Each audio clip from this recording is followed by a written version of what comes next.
Coca-Cola, Undies, Burger King, les marques multiplient les campagnes à base d'IA générative. Mais quels sont les enjeux juridiques de ces pratiques, notamment en matière de propriété intellectuelle? C'est ce qu'on va voir aujourd'hui avec François Herp et Jean Robineau.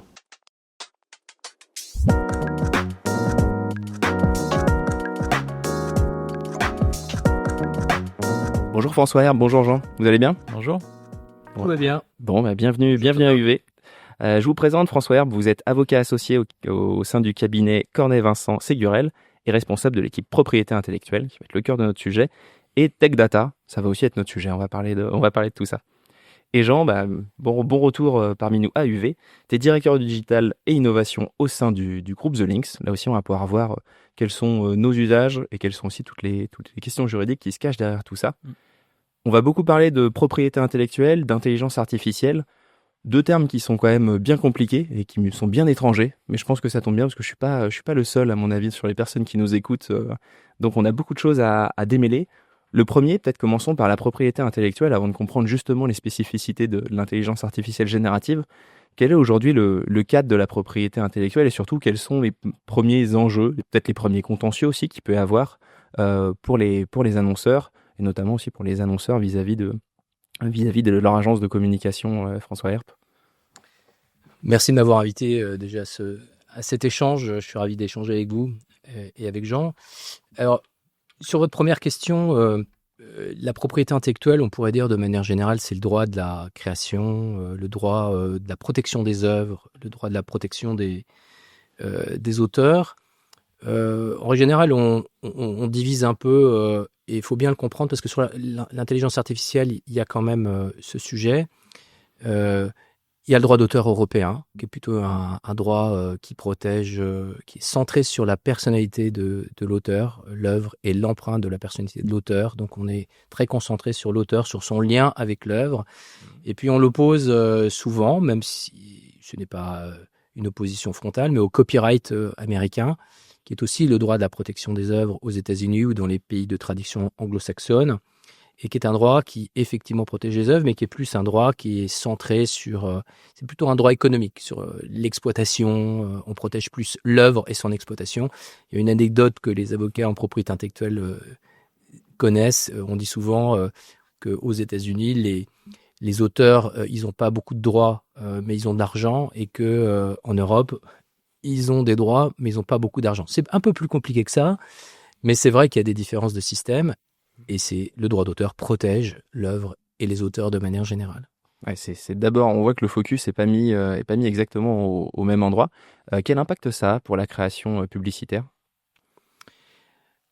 Alors, déjà, de manière générale, il y a quand même un impact qui est évident entre d'abord ces deux régimes, c'est-à-dire qu'il y a quand même des différences assez significatives, que ce soit en termes de durée, donc évidemment pour les durées de protection des créations publicitaires. Mais de toute façon, toutes les créations publicitaires, à partir du moment où elles sont empreintes de la personnalité de l'auteur ou qu'elles ont été commandées, quand c'est des œuvres soumises au copyright américain, ce sont des œuvres qui sont protégeables et qui sont susceptibles d'être protégées par le droit d'auteur. Donc il n'y a pas de régime, on va dire, spécifique.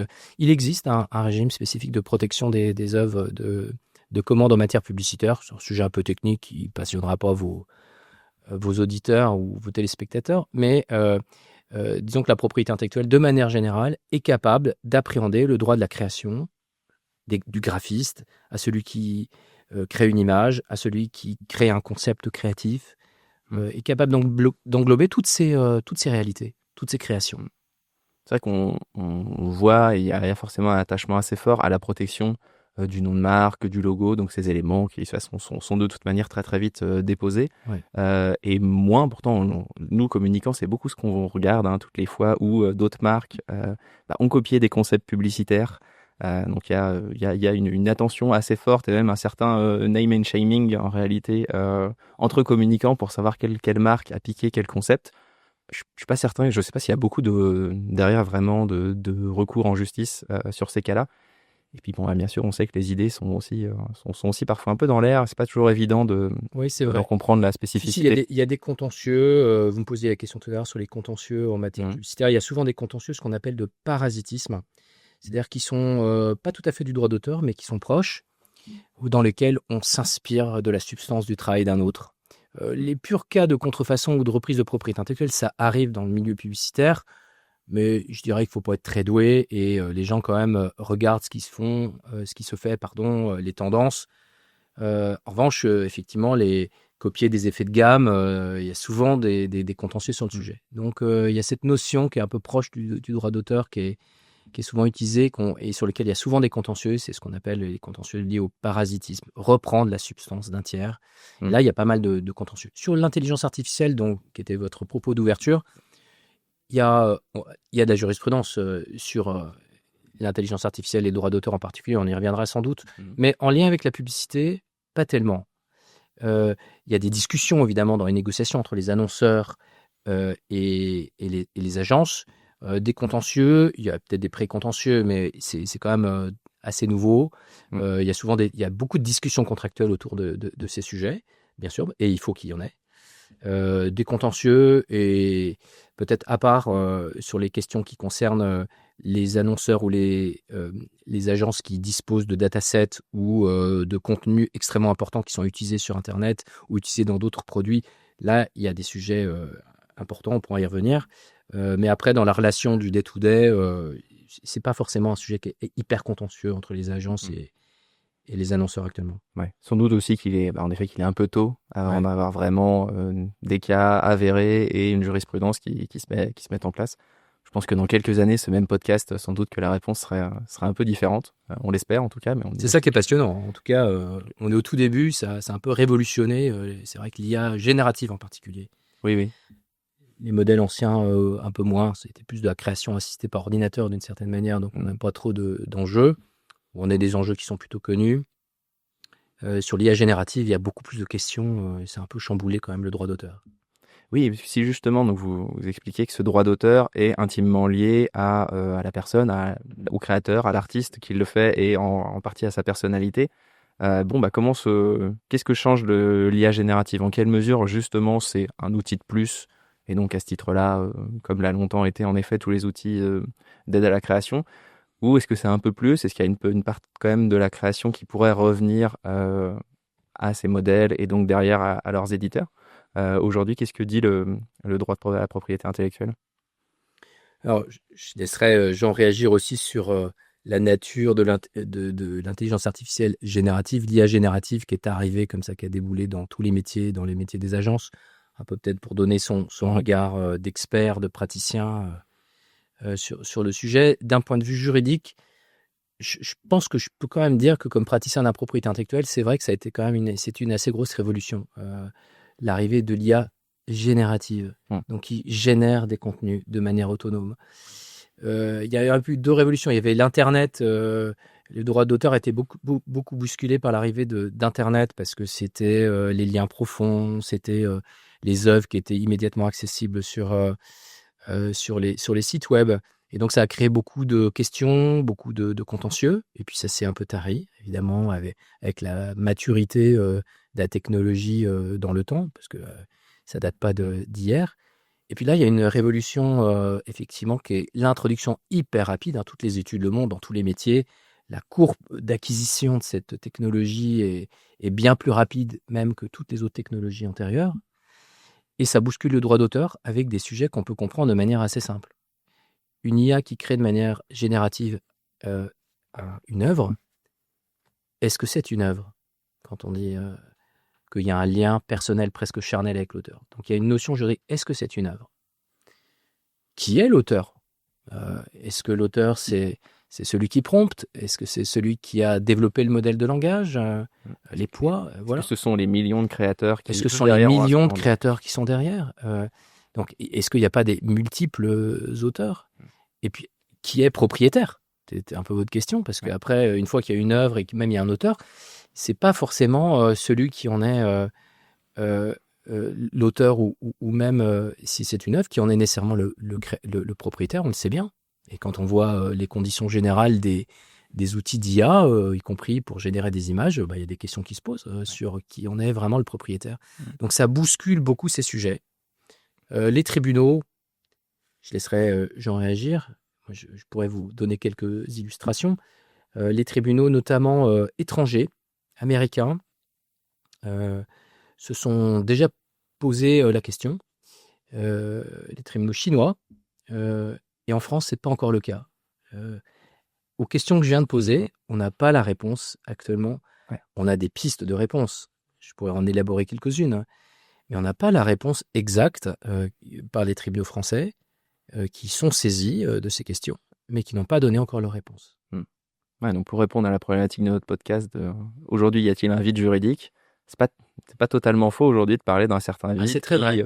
C'est très vrai. Il y a un vide juridique, il y a beaucoup de débats, il y a beaucoup d'émulation, il y a beaucoup de contentieux déjà, notamment sur et au-delà du monde publicitaire sur la question des modèles d'entraînement des données et donc de l'atteinte aux droits dans les modèles d'entraînement. Mais oui, effectivement, c'est un sujet absolument passionnant. C'est vraiment le sujet de l'entraînement en fait, des outils qui créent un peu d'effervescence. Ça pose plein de questions parce que fondamentalement, entre un Photoshop et un Midjourney, les deux outils produisent la même chose, à savoir un amalgame de pixels.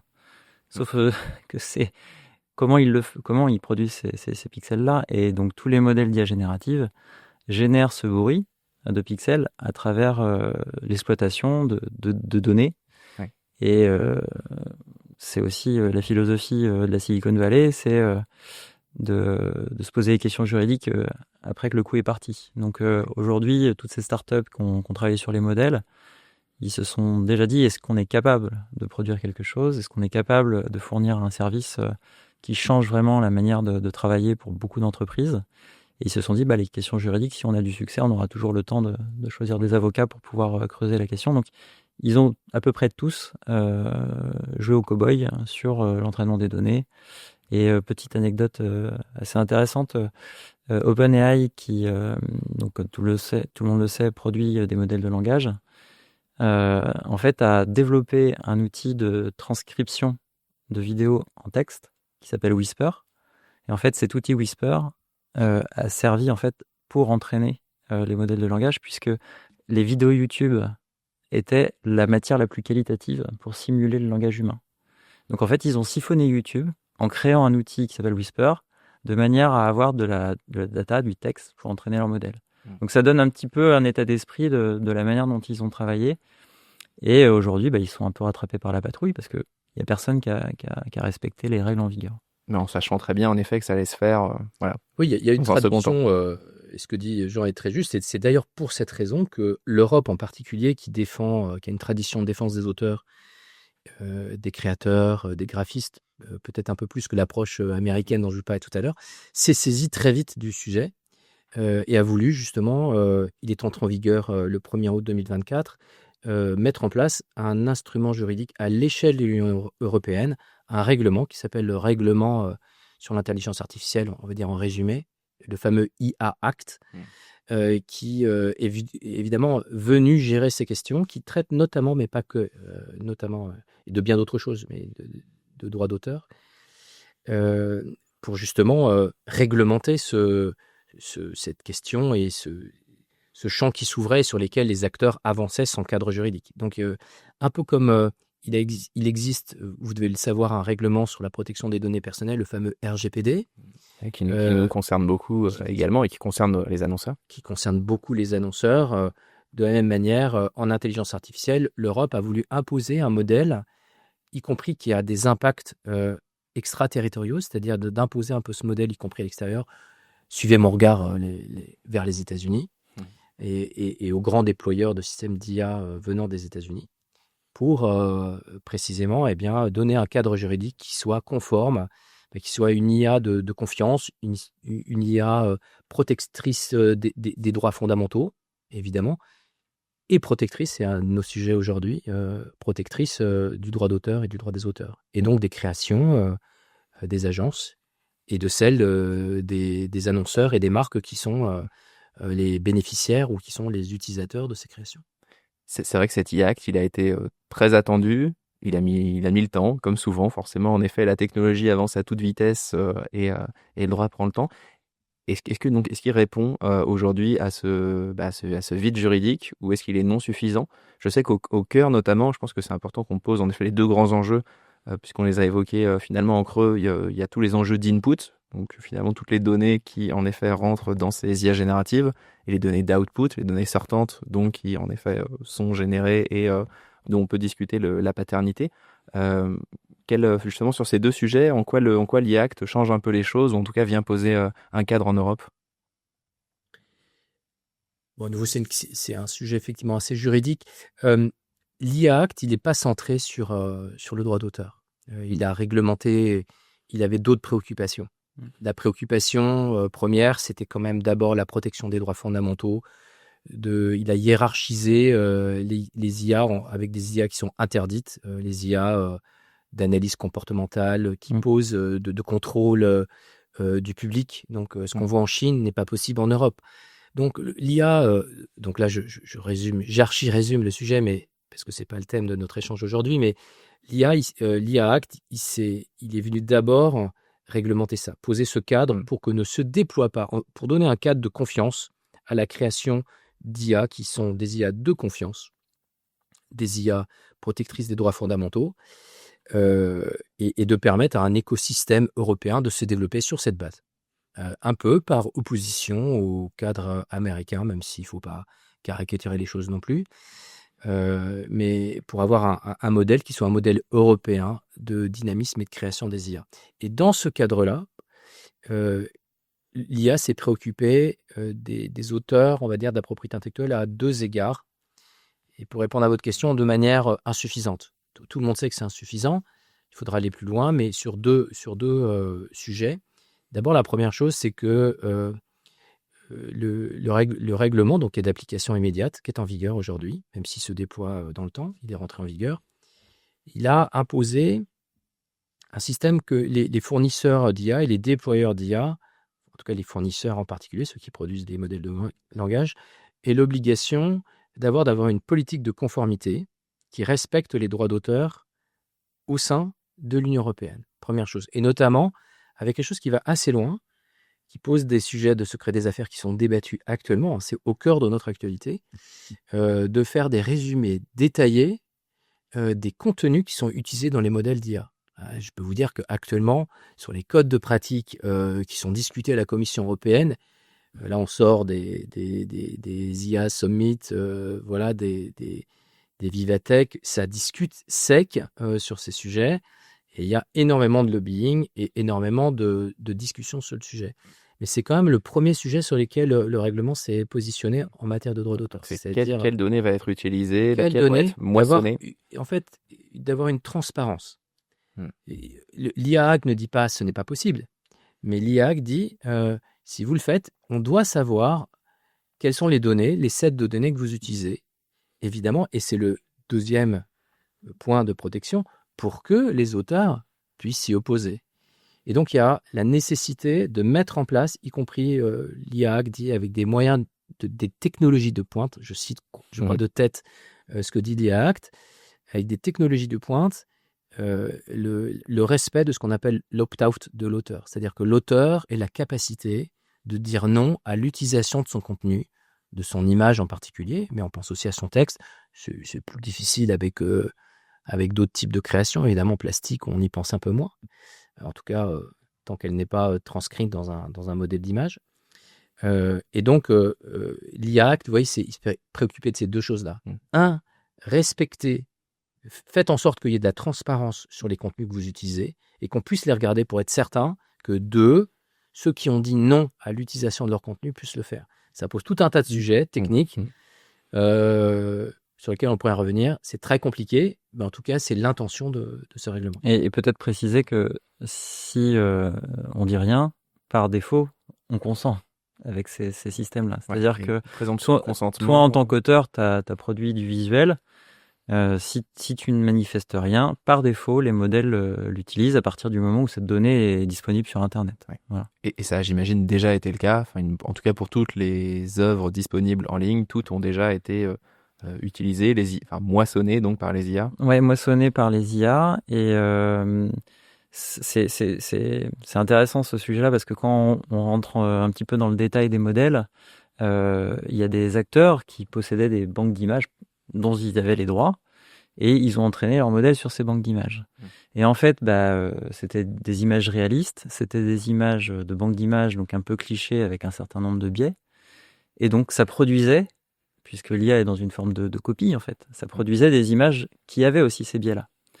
Et clairement, là, je parle directement d'Adobe, ils se sont retrouvés avec des modèles qui étaient finalement pas très attractifs pour les créatifs, parce que ça reproduisait en fait des banques d'images un peu standards. Les mêmes biais. Voilà, On aime bien taper sur ces banques d'images. Alors que en fait, des éditeurs comme Midjourney, eux, ils sont pas allés spécialement dans les banques d'images standards. Ils sont allés piocher dans les plateformes de création artistique. Ils sont allés piocher dans Behance, ils sont allés piocher en fait là où les créatifs publiaient leurs œuvres. Et ça a donné une patte aux images générées par Midjourney qui était beaucoup plus attractive, beaucoup plus artistique en fait. Et donc on voit bien là en fait les limites des règles qu'on s'impose, c'est que finalement si on veut aller vers de la créativité, si on veut offrir un niveau de service à l'état d'art du marché, d'une certaine manière, on est obligé de mettre des coups de cutter dans les règles pour aller chercher la matière la plus intéressante et la plus riche. Donc si on parle de pétrole, le vrai pétrole sous terre pour générer de la belle image, c'était pas la banque d'images Adobe, c'était les plateformes de création d'artistes numériques. Voilà. Donc là, voilà, il y a toujours cette problématique d'entraînement qui est assez spécifique. Et qui est un point central, puisque on le voit en plus auprès de nos clients, on en a de moins en moins, mais on a ceux qui sont contre l'utilisation de l'IA et voire certains qui nous l'interdisent. Tout y a confondu, et justement sans cette nuance que tu commences à évoquer, que toutes n'ont pas utilisé les mêmes données, toutes aussi d'ailleurs n'ont pas les mêmes restrictions. Il y a quand même, on voit qu'il y a certaines IA qui posent un cadre juridique sur le fait que tout ce qui soit créé leur appartient ou non. Toutes les IA se valent pas.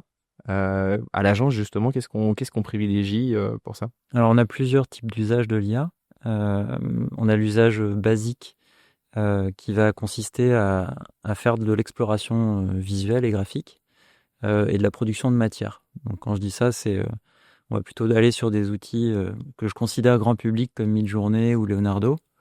Voilà, on fait de l'exploration, on veut tester des styles, on veut tester des rendus, ou on veut produire de la matière pour un fond d'image, des choses comme ça. Donc on va utiliser ces outils un peu génériques qui sont assez, en termes de conditions générales, qui ne protègent pas grand-chose en fait, voilà, de ce qu'on peut mettre dedans.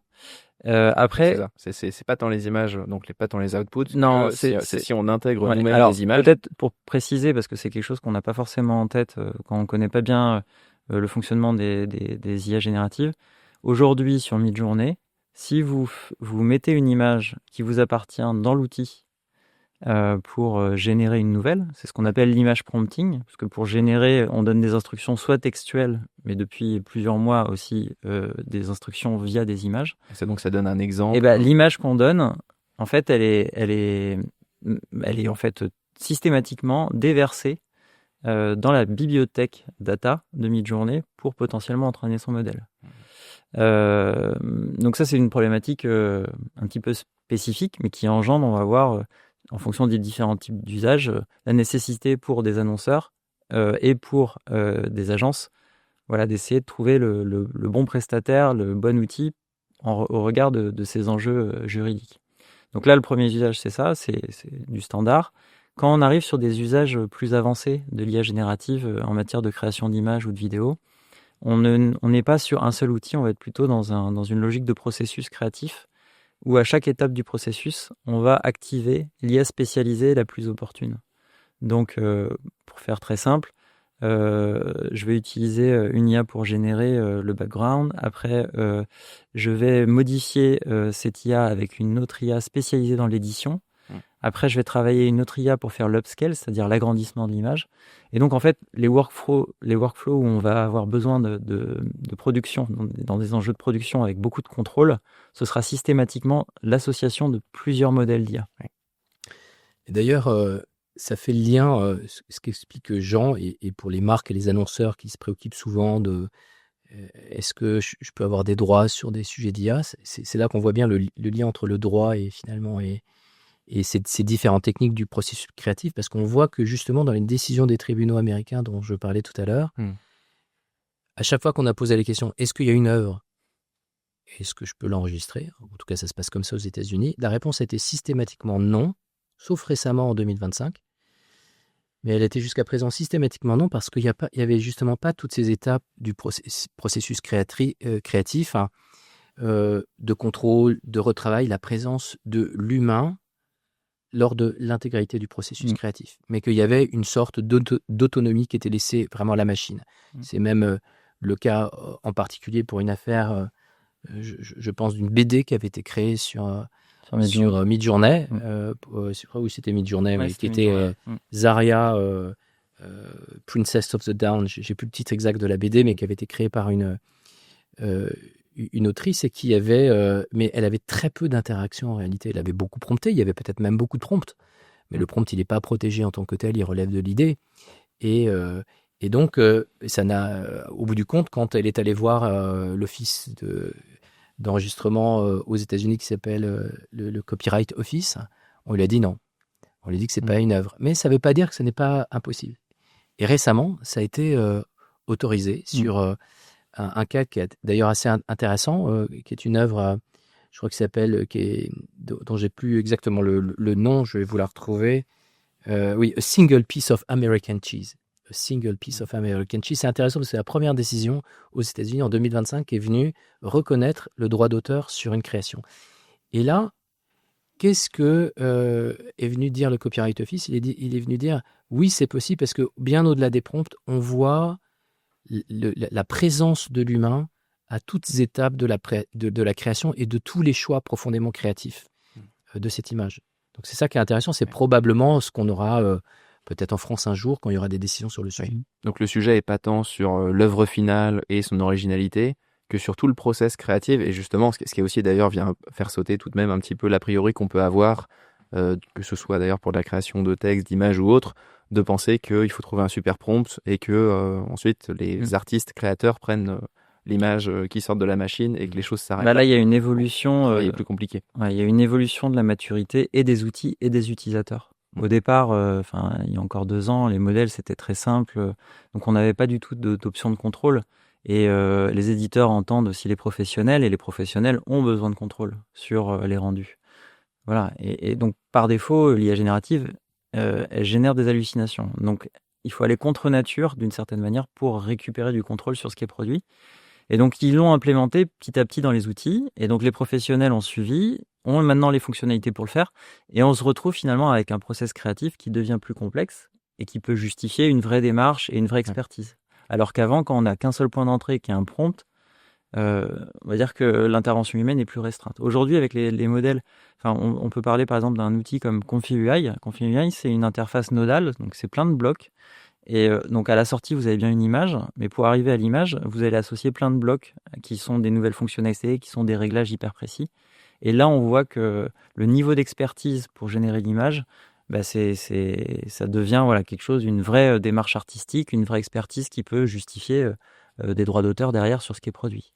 Donc c'est à la fois le sens en effet du droit, mais aussi du développement de ces outils, de pas simplement être un prompt, un output, mais de devenir de plus en plus paramétrable, donc de retrouver un peu un schéma et un process artistique. C'est le réel qui rentre dans les outils. Voilà, donc, si je peux compléter sur la partie réalité, parce qu'il y a un des usages qu'on n'a pas évoqué et qui me semble aussi très important, c'est quand on veut injecter du réel produit dans la génération d'images. Là, il y a une méthodologie et une technicité un peu spécifique qui consiste à entraîner un modèle sur un dataset d'images qu'on a en propre. Donc on imagine une marque, par exemple, qui vend des voitures. Elle va entraîner le modèle sur des photos de shooting de sa voiture pour pouvoir reproduire cette voiture de manière très réaliste dans une logique de génération. Et ça, c'est ce qu'on appelle les LoRa, donc les entraînements sur la base de datasets. Ces LoRa, il faut le faire sur des plateformes qui garantissent que les images qu'on a mis en dataset ne soient pas réutilisées par le modèle. Et donc aujourd'hui, il y a des acteurs spécialisés qui se positionnent très clairement sur ce segment de marché, de se dire, vous voulez générer des LoRa, vous voulez générer des images avec l'IA générative très fidèles à vos produits, nous, on va vous accompagner sur la constitution du dataset sur la préparation des datasets. Il y a un exemple de start-up à Nantes là, qui s'appelle Scilab, qui eux se sont mis sur ce créneau-là et qui aujourd'hui sont vraiment spécialisés sur cette production de matière avec l'environnement juridique qui convient. Et en gros, c'est pas de l'utilisation de mid-journée from scratch dans lequel la donnée qu'on ingurgite, pour simplifier, va appartenir. En réalité, c'est une licence, mais c'est comme les perpétuels, c'est comme si elle lui appartenait. Donc on va mid-journée, il avale, il ingurgite au sens de l'IA, comme on dit. Il ingurgite de la donnée qui lui appartient pas et dont il va devenir quasi propriétaire. Et ce qui va ressortir va pas être propriétaire non plus, ou pas totalement. Donc c'est vrai, on voit l'intérêt de toute cette technologie ou de ces process par rapport à l'utilisation classique d'un outil de type mid-journée. Donc là, en effet, il faut que ces données, il faut que les données qui se soient données soient entraînées d'abord, et donc on donne finalement pas toutes ces images à Midjourney ou à d'autres, hein, pas que Midjourney, j'imagine. On crée ce modèle, ce LoRa, et c'est à partir de ce LoRa ensuite que les choses. Et à partir du moment où une marque donne son patrimoine visuel à ce type d'outil, voilà, c'est typiquement c'est sur ces outils-là qu'il faut prendre le temps de lire les CGU pour voir concrètement à quoi sert et comment va être utilisées les images. Et typiquement, les acteurs qui se sont positionnés sur ce segment-là, ils sont carrés avec les règles européennes. Ouais, ça devient un nouvel actif finalement aussi de pouvoir avoir ce patrimoine, donc pas que d'images, mais finalement ça devient un nouvel asset aussi pour les équipes de communication à terme.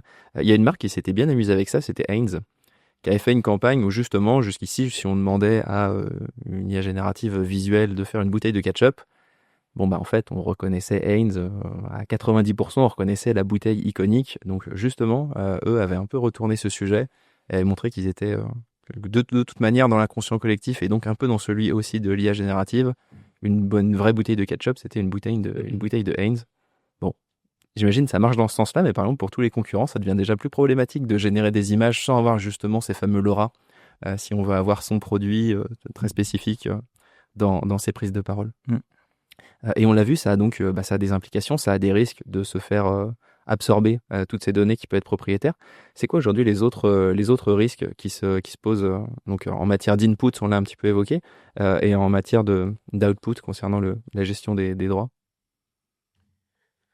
Pour la gestion des droits, les grands risques de toute façon en matière d'utilisation des outils d'IA pour des marques par des agences ou par des annonceurs en direct, c'est évidemment les risques qu'on a cités. Alors évidemment, input, bien sûr, mais c'est les risques de confidentialité, d'atteinte à la confidentialité de données, d'atteinte au respect de données personnelles. L'image, quand on a des influenceurs ou des images de personnes réelles, c'est évidemment un droit, une donnée personnelle, l'image, donc le droit des données personnelles. Pour les outputs, c'est évidemment plus classiquement, mais je dirais comme dans la vraie vie, et l'IA ne change pas grand-chose de ce point de vue-là, c'est le risque de contrefaçon par rapport à une œuvre précédente, parce qu'on aura créé soit une œuvre identique, soit une œuvre dérivée, mais qui sera toujours une œuvre qui sera une copie d'une précédente, donc on aura toujours le même sujet. C'est ça les très grands risques. Et puis en interne, pour dire, mais c'est indépendamment de l'IA, il y a aussi les risques qui sont liés à la mise en place de ces outils au sein des entreprises. Il y a par exemple, c'est le juriste évidemment qui parle, mais il y a aussi et pas de propriété intellectuelle, mais il y a aussi les risques psychosociaux dans les entreprises à mettre en place de ce type d'outils pour bien s'assurer qu'ils sont compris, qu'ils vont être bien appréhendés par les équipes, que ça ne va pas déstabiliser des équipes. On discutait à part des impacts sur certains métiers. Oui, il y a des impacts importants de l'IA. D'ailleurs, il y a eu des mises en œuvre qui ont été retoquées par non-sollicitation du CSE. Absolument, bien sûr. Règle presque, je dirais pas de base, mais actuellement, il y a peu d'outils, à part des outils un peu accessoires qui relèveraient un peu du gadget, mais les vrais outils structurants dans les entreprises, ils sont systématiquement soumis à une infoconsulte ou à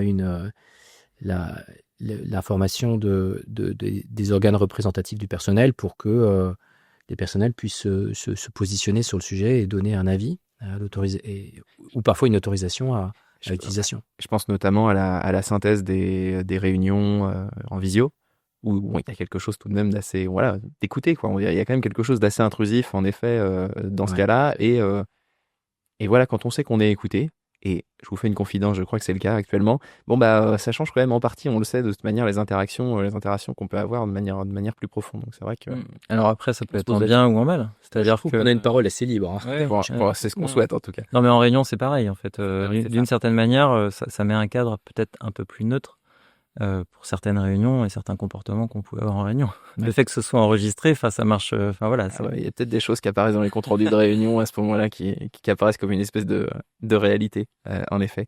Quelles peuvent être les bonnes pratiques? Alors, qu'est-ce que nous, justement, on peut mettre, on a mis au sein du groupe, au sein de l'agence, justement, en place aussi pour que chacun puisse un petit peu se prendre ses outils en main et en comprendre aussi les enjeux juridiques?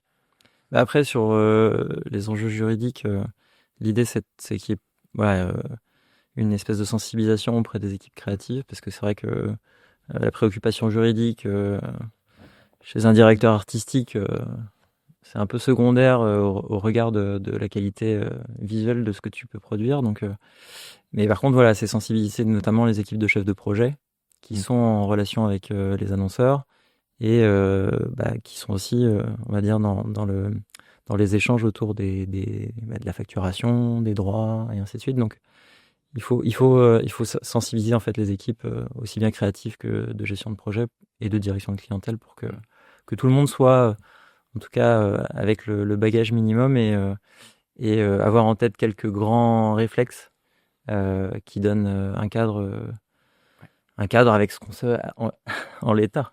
C'est-à-dire que Je pense aussi aux équipes conseils, consultants, où là aussi en termes d'input, on évoquait Notebook LM, un outil de Google qui a bien des qualités. Toutes les données intégrées dedans sont ensuite réutilisées. Donc par exemple, ça pourrait être très tentant de mettre un brief client, nous dans notre cas, mais donc côté annonceur aussi, d'aller mettre par exemple des PDF, un plan stratégique ou autre dans ces outils-là pour les synthétiser, les intégrer. C'est aussi un vrai risque. mais il y a aussi pour ces métiers plus de conseils. C'est outil par outil qu'il faut analyser le risque. Petite subtilité par exemple chez un ChatGPT, quand vous êtes sur le format gratuit, là c'est vos données qui sont utilisées. Enfin, il y a pas de sujet. Vous donnez tout à OpenAI. Et en fait, le premier compte payant, qui est plutôt le compte individuel mais payant, lui aussi, les données peuvent être utilisées pour le modèle d'entraînement. C'est uniquement quand je passe en mode entreprise que là, j'ai la certitude que les données qui sont partagées à ChatGPT ne seront pas utilisées à des fins d'entraînement des modèles. Donc, on peut avoir le réflexe, c'est gratuit, il y a un risque, c'est payant, il n'y a pas de risque. Et en fait, en fonction des outils, il y a des subtilités à aller voir. Ouais. Moi, je dirais que dans les relations entre les agences et les annonceurs, les marques, moi je ne crois pas, mais c'est un avis qui n'engage que son auteur, je ne crois pas à un modèle d'interdiction. Je dirais, quitte à livrer un oxymore, je dirais plus que c'est, pour rejoindre le propos de Jean, plutôt un cadre qui libère. On peut trouver ça contradictoire, et en réalité, je pense qu'un cadre collaboratif de travail d'équipe sur le choix des outils, sur le mapping entre les cas d'usage de la création qu'on veut, dans laquelle on implique une intelligence artificielle, et le choix des outils, et de le faire en collaboratif, à mon avis, ça a beaucoup plus de valeur que de dire j'interdis, parce que la réalité, c'est que ça va trop vite et que les équipes feront de toute façon. Donc ça, c'est plutôt ma vision, mais c'est un avis personnel, on a le droit d'avoir. Mais je rebondis par rapport à ce que j'ai dit tout à l'heure sur la question de la maturité. C'est-à-dire que c'est dans l'expérimentation qu'on gagne en maturité. Et c'est la maturité qui va faire qu'on va prendre les bonnes options, qu'on va avoir justement toutes les subtilités derrière les outils. C'est ça qui fait l'expertise. Et donc, il faut expérimenter d'une certaine manière pour se faire une vision la plus proche du réel. Tant que ça reste très superficiel et que c'est des grands... on travaille que sur mi-journée, on veut pas mettre le doigt dans... non, en fait, il faut rentrer dans le réel, il faut pouvoir éprouver le réel avec ces outils-là pour en tirer des enseignements qui servent dans la vie réelle et dans la réalité du business des entreprises et des interactions avec les différentes entités. Et dans les bons réflexes juridiques, vous vous posiez la question, Thomas, j'en ai cité quelques-uns, mais ouais, j'ai pris quelques notes. Évidemment, vérifier les conditions d'utilisation des outils, avoir une garantie que l'outil qu'on utilise, il respecte la réglementation dont on a parlé au début de notre échange, tracer et documenter tout le processus créatif. C'est une pratique qui est promue, y compris par Lyon Démarque, par exemple. C'est pas facile, hein, parce que concrètement, donc faut l'adapter au terrain, faut l'adapter à la taille du projet, mais c'est quand même important. Dans l'affaire que je citais tout à l'heure aux États-Unis, c'est ce qui a sauvé l'auteur. Il a pu avoir la protection dans l'affaire donc de An American Piece of Cheese. Il a pu avoir la protection du droit d'auteur parce qu'il était capable, par la vidéo, il s'était, je crois, de tête filmé sur l'intégralité de son processus créatif, et c'est ce qui a permis de convaincre qu'il était bien présent au cœur de l'acte de création. Donc c'est intéressant. Je ne sais pas si on ira jusque-là dans le travail, je ne l'espère pas d'ailleurs, probablement pour l'organisation des équipes, mais en tout cas on voit bien qu'on a besoin de tracer et de documenter le travail créatif. Qui, je pense, est une vraie transformation pour les agences de communication. Ah oui, c'est sûr. Alors que pourtant, les annonceurs leur reprochent déjà depuis bien longtemps d'avoir cet effet de boîte noire. On vous brief, et justement, vous êtes presque déjà une IA on vous brief et vous revenez, et il n'y a pas plus d'interaction que ça. On a du mal à comprendre le process. Forcément, on a aussi, je pense, un réflexe qui est peut-être un peu plus français, nous, de garder le côté mystique et presque romantique de la création, où justement une épiphanie arrive, et donc c'est pas tout un process qui pourrait se rationaliser. Je pense que du coup c'est d'autant plus loin pour nous aussi de faire ce travail de documentation et un peu de rationalisation également d'un process. Je pense que c'est quelque chose sur lequel en effet les agences de communication avancent doucement. Je pense qu'elles en ont besoin aussi d'ailleurs pour pouvoir justifier la valeur de leurs idées et pouvoir défendre aussi certains budgets. Je pense que ça a en plus d'autres vertus au-delà vraiment du droit. Oui. Mais il y a un long chemin. Et pour être non pas complet, mais pour terminer mon propos sur les bons réflexes dans les rapports entre les agences ou les annonceurs, il y a aussi la question évidemment très traditionnelle, très classique de la clause de cession de propriété intellectuelle. Qu'est-ce qu'on cède? Les agences et les marques attendent, quand elles ont un processus de création, d'avoir propriété de quelque chose. Et je pense qu'il faut qu'il y ait un dialogue qui, actuellement, soit un dialogue mature, fécond, sur qu'est-ce qu'on peut céder véritablement. Beaucoup d'outils, une majorité, comme le disait Jean tout à l'heure, dans leurs conditions générales d'utilisation, ils ingurgitent et quelque chose qui est souvent pas une donnée propre, sauf quand il y a des LoRa, comme le disait Jean, et l'output, il est pas protégé par la propriété intellectuelle. Midjourney, par exemple, dans ses conditions générales, dit vous prenez comme c'est, je vous garantis rien du tout, et certainement pas que c'est protégé par la propriété intellectuelle. Donc, il faut être en capacité d'avoir du côté de l'agence et de l'annonceur la capacité de trouver le bon rédactionnel pour dire je peux te céder évidemment les résultats en tant que tel, la propriété matérielle des résultats, mais pas nécessairement la propriété intellectuelle, sauf quand elle est issue d'un processus créatif dans lequel il y a une intervention humaine hyper importante. Et puis enfin, du côté des marques, pour qu'elles se protègent, c'est évident qu'il faut qu'il y ait ces clauses d'opt-out, c'est le mot à l'envers finalement, dont on a parlé tout à l'heure, pour qu'elles disent bien, c'est opt-out pour mes contenus, c'est opt-out pour ce que je vous mets à disposition si vous travaillez sur mes produits, pour que ça ne parte pas chez Midjourney. Donc, je pense que c'est de l'opt-out. C'est de l'opt-out aussi sur les données autres que graphiques, textuelles, ou les données de confidentialité, pour que ça ne parte pas dans des modèles, en tout cas sans mon consentement, sans que j'ai donné mon autorisation. Il y a un terme aussi qu'on n'a pas évoqué, et je trouve que c'est intéressant dans les bonnes pratiques, c'est le terme d'exigence. Et en fait, c'est valable.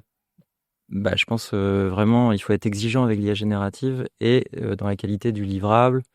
Cette exigence-là, elle est au cœur d'une bonne utilisation finalement de ces outils. Donc, si je prends un exemple, Midjourney me produit un visuel, il faut que je puisse avoir l'exigence de le challenger, peut-être de le reprendre, de le mettre dans une autre IA pour avoir une patte complémentaire, que je puisse faire un upscale, que je repasse sous Photoshop pour ajuster des choses. Voilà, il faut que je sois exigeant sur qu'est-ce que moi je produis au final, qu'est-ce que je délivre au client. C'est sûr que si on n'est pas vigilant et qu'on a un manque d'exigence sur ce que produit l'IA, ok, ça sort en output, et l'output, c'est ça que je balance. Non, si on garde un niveau d'exigence sur ce qui sort, et c'est valable pour aussi les LLM et les modèles de génération de texte, et en fait, d'une certaine manière, on s'affranchit peut-être des problématiques juridiques aussi. Voilà, de pouvoir continuer à être exigeant sur ce qui est produit par les IA et pas prendre ça pour argent comptant, mais essayer de ramener de la valeur ajoutée en termes d'approche créative. Voilà. Et en associant, moi j'ai la sensation, pour manipuler ces outils depuis longtemps, que au final, très rapidement, une fois qu'on connaît un peu ces outils, ce qu'on fait, c'est du patchwork, quoi. Je prends un bout de ce qu'a généré une autre IA et en fait, au final, en faisant ça, je fais un acte de création, on va dire, pur et classique, quelque part, d'une certaine manière, quoi. C'est là où la grande industrialisation et le fait de pouvoir produire à toute vitesse, en tout cas ce mythe tombe un petit peu... Et ici. il franchit pas, en fait, la barrière du réel. Enfin, on le voit même pour des questions de génération d'avatar ou des choses comme ça. Alors oui, sur la brochure de l'éditeur, c'est vous appuyez sur un clic et tout de suite vous avez votre avatar qui parle dans une autre langue. Bon bah quand on l'éprouve avec le réel, bah la traduction automatique associée à la génération de speech, de voix, bah, si on n'a pas de contrôle sur ce qui est transcrit, enfin sur la traduction, on peut se retrouver à avoir des incompréhensions. Donc la vidéo finale est à mettre à la poubelle parce que il y a un terme qui a été mal compris dans la partie traduction. Donc voilà, en fait, le mythe du j'appuie sur un bouton, ça sort nickel. Voilà, ça n'existe pas. Et si on est exigeant, encore une fois, sur la question de ce qu'on attend à la sortie, bah, ça nous oblige à ramener de l'humain à toutes les étapes du process pour avoir du contrôle, pour avoir de la précision dans l'acte de production. Bon, et donc demain, enfin aussi pour en garder les droits. Est-ce que vous auriez un dernier conseil pour pouvoir prolonger la discussion, un conseil de lecture ou de recommandation, justement pour mener ces projets un peu plus loin, parce que je sais que à la fois que la question juridique et la question aussi purement technique des IA est un grand sujet et que nous avons que quelques minutes en podcast. Vous renverrez nos auditeurs vers quoi? Je se tourne vers moi. Non, mais je vais répondre pour le droit à cette question. Je réfléchissais. Bah, je dirais pour des marques ou des agences qui auraient envie d'approfondir un peu le sujet et qui ont du temps, et comme l'IA est plutôt une opportunité qu'un obstacle dans ce contexte, moi je renverrais probablement au code ICC de publicité et de la publicité commerciale qui a été révisé, je crois, en 2023, dans lequel il y a une partie IA qui est intéressante, qui est au cœur des bonnes pratiques et des usages dans votre secteur d'activité. Pour ceux qui ont envie d'approfondir plutôt les questions de droit d'auteur, il y a un rapport du Conseil supérieur de la propriété littéraire artistique qui pose vraiment très bien les enjeux de droit d'auteur, notamment dans la publicité, mais pas uniquement, et qui est vraiment un peu l'ouvrage de référence. Voilà, c'est deux sujets. Puis, je ne vais pas faire leur pub, mais je sais qu'ils ont été très, très actifs sur le sujet. Ils ont été longtemps mes voisins, donc je peux en parler. C'est l'Union des marques. Ils ont fait pas mal de publications et de guides pratiques et méthodologiques pour l'appréhension de ces outils, côté marque, côté agence. L'Union des marques plutôt côté annonceur. Donc, je trouve que pour ceux qui ne les connaissent pas, c'est utile qu'ils aillent y jeter un coup d'œil. Et moi, j'aurais peut-être un conseil un peu plus générique, c'est de la vigilance, c'est de l'esprit critique. Et pour illustrer ça, je vais parler quand même de quelque chose qui était assez succulent. C'était la problématique d'OpenAI et Scarlett Johansson. Donc en fait, en 2023, Sam Altman envoie un courrier à Scarlett Johansson pour dire j'ai vraiment aimé ta voix dans le film Her. J'aimerais bien l'utiliser pour mon avatar audio de ChatGPT. Et donc, Scarlett Johansson dit bah non, mais non merci. Merci, mais non merci. Et en fait, Sam Altman, il aime pas qu'on lui dise non. Donc, il a généré une voix qui s'appelait Sky et qui ressemblait vraiment à la voix de Scarlett Johansson. Et donc, Scarlett Johansson, elle entend le truc, elle dit c'est pas possible, ils n'ont pas fait ça. C'est trop gros. Et donc, Scarlett Johansson a dû monter au créneau pour qu'il supprime la voix. Mais c'est pour vous donner une idée de quel est l'état d'esprit des éditeurs. Voilà, il y a quand même un truc qui devrait nous imposer cette vigilance sur nos données, sur notre posture vis-à-vis de ces technologies-là. Parce qu'il y a une intention commerciale, il y a une intention d'hégémonie aussi pour tous ces éditeurs américains. Donc, soyons vigilants tous ensemble, continuons à faire valoir une forme de posture européenne de régulation et de respect du droit, tout simplement. Voilà. Mais ça, on le fera à tous nos niveaux, que ce soit une entreprise ou un utilisateur. Il faut qu'on ait cette question, voilà, de sensibilité à l'esprit critique et à la vigilance autour de ces outils. François Herp, Jean Robineau, merci beaucoup. C'était un Merci plaisir. Thomas. Merci Thomas.